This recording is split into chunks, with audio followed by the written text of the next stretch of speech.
Hi everybody and welcome to another exciting episode of the Ungrownups video transmission. I'm your host Mark, and today we're going to be taking a look at the Transformers Prime Beast Hunters Deluxe Class Smokescreen. Now this is the first legitimate release of Smokescreen that we've gotten. Late last year, Takara Tomy did release an Arms Micron version of Smokescreen, but he was little more than a white repaint of Knockout. Same vehicle mode, same robot form. I think he did have a newly sculpted head, but, I mean, he was basically Smokescreen in name only. So, this is one of those few, chance encounters when the U.S. release of something is actually is much better than the first initial Japanese release. So, you do see him here in the Beast Hunters package.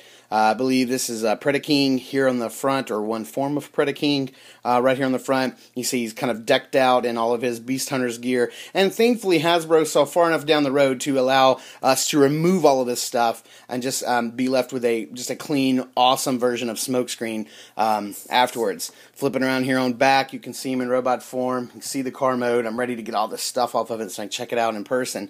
A one-sentence bio, that's kind of lackluster there. Turn around here on the side, you can see his tech specs, which we won't take the time to go over. And here on the bottom, you can see the other four members of Wave 2, which is Starscream, Bulkhead, and Ripclaw. Ripclaw is actually really cool. Now, these figures are not in stores just yet.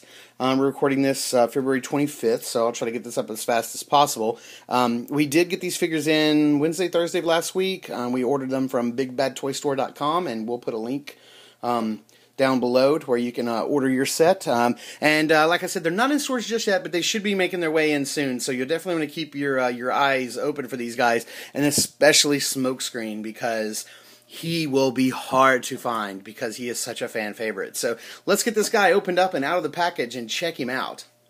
Okay, here's Smokescreen opened up and out of the package, and as you can see, he's got a fair amount of goofiness all over him. I just don't get it. I don't understand it. So we're going to take a look at it real quick just so that, we can say that we did it. But this stuff's going in the garbage here in just a minute. So basically you can see that he does come with what looks to be a blaster. He is holding this in the package when you receive it.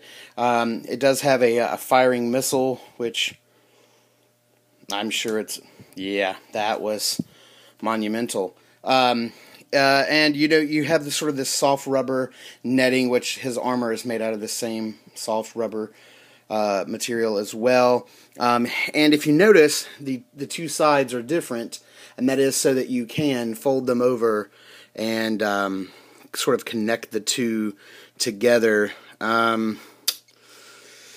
Yeah, I'm not sure I would ever want. I'm not even sure why you would want to do this. I guess you could maybe wrap it around somebody's arm or something. I'm having a hard time even getting it through here, and I'm sure you can get it to fit a lot better than I just did, but you can pull that all the way through. I'm just not going to take the time. I just don't care about these little pieces of junk they include for kids. Don't they know adults are collecting these figures? And here is his pistol, which is very generic and just so generic that I'm not even going to worry about connecting this to him in any way. And I mean, as you can see right here on the side, there are some little, I don't know how well you can see that, but there's some little tabs right there.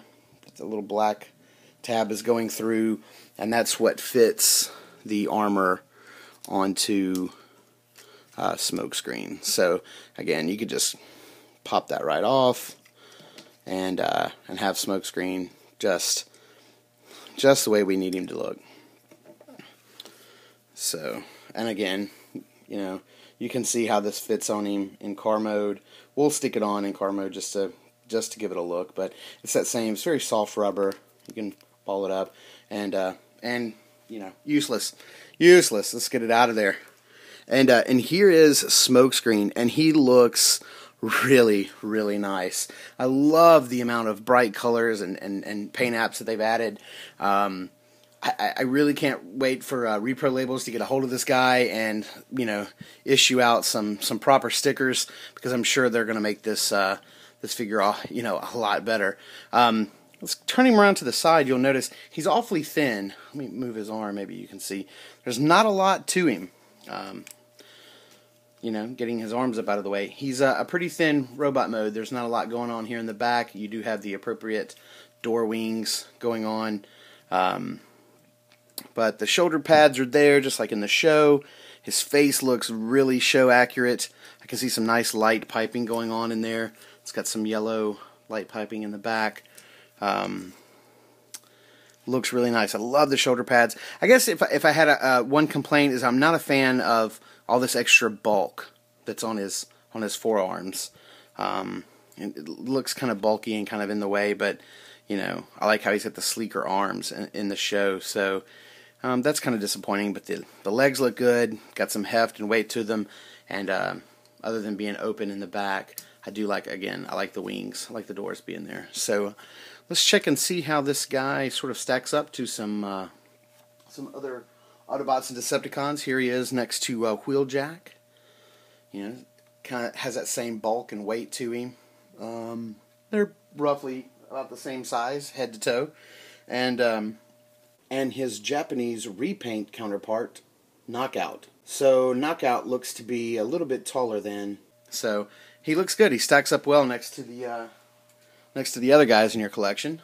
Man, I just can't really say enough about this guy's look. I love the detailing in the chest. And zoom in a little bit. Some very nice detailing in there. He does have, and I don't know if this is a nature or by the nature of his transformation, but he does have a full swivel waist, which is always nice. Get some pretty good dynamic poses, and fair amount of range of motion in these legs. So this guy looks like you're definitely going to be able to get him into some killer poses.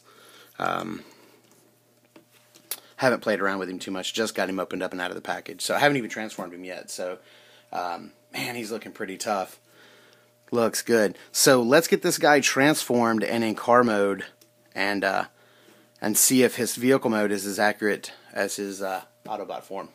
Okay, so here we have Smokescreen in his vehicle form, and all kitted up with his Beast Hunter's armor. But before we get into that, I wanted to show you the instructions seem to have gotten much larger in this Beast Hunter's line. I actually haven't purchased any of the Beast Hunters figures yet. I'm not really a fan of this new series. I'm sure the cartoon will be awesome. I can't wait to see it, and I'm sure it will be, but maybe that'll change later. Excuse me, but right now I haven't decided to buy any other ones, and I did not know that they came with such large instructions. But one of the other things they come with, in case you didn't know, is Tales of the Beast Hunters. They're already on Chapter 10. This is only Wave 2. And down here at the bottom is, I guess, whatever Chapter 10 is. It's just a little story that they're telling through the instructions. And I really like how they tell you, it's continued from Chapter 9 from Bulkhead, and then it continues in Chapter 11 with Shockwave. And I'm sorry, my camera's not automatically focusing on that. So that's kind of cool. And the instructions are huge. They're quite large. So, wow. So here we have Smokescreen. You can see he's got his cannon on top, and we can just take that off. And it even looks like if you were to remove this from the missile, it looks like you could even put the missile. You can hold it like here. It's got another clamp on this side. You can hold it there. Again, garbage going in the garbage. And his little armor just kind of like clips right on. Again, getting it out of here. So here's the car himself, and he is so awesome. He looks so great. My one complaint, and it's not even with the sculpting or the painting or whatever, is that if you can see right here on top, mine already has some paint missing. It's already got a scratch there. You can see it right there in the blue and in the white, and then along the top, because this is just painted white, so you can see some chips out of it already. And because of the way he comes packaged in robot form, these pieces are hard to see. You can't even, there's no way to even guarantee you're going to get a good one until you get him opened up and transformed. But some really nice detailing here on the front grille. Looks awesome from the side. Love this huge big wing, very characteristic of the character from the show. Some nice detailing on the back. Again, really can't wait for Repro Labels to get a hold of this guy and give us some, silver wheels or some stickers for these lights and stuff on the front. And it seems like they could really classy up this whole back bit right here. But other than that, he looks really good. I'm really impressed with him. Always, you guys know I hate these little ports, these arms micron ports or MechTech ports, whatever you want to call them. But to me at first he kind of he looks like a small vehicle, but he's actually quite large. If you look at him up against the Autobot's other resident white racer Wheeljack, you can see that he's, well, here, let me pull him in the front. He's quite longer than Wheeljack. Well, not quite longer, but he is noticeably longer. He seems to be a little more low profile, a little lower to the ground, but great scale. They work very well next to one another. I'm not going to try out any other car modes to compare him to. This will have to do it. But yeah, he looks really nice. I'm glad to finally get him in hand. Oh, one thing you notice, he wasn't as bright white as Wheeljack. As you can see, he's a little off white, a little grayer. So minor complaint. My biggest complaint is the paint chipping, and that's it's going to happen. So, yeah, man, this guy looks great. I'm so glad to have him in hand.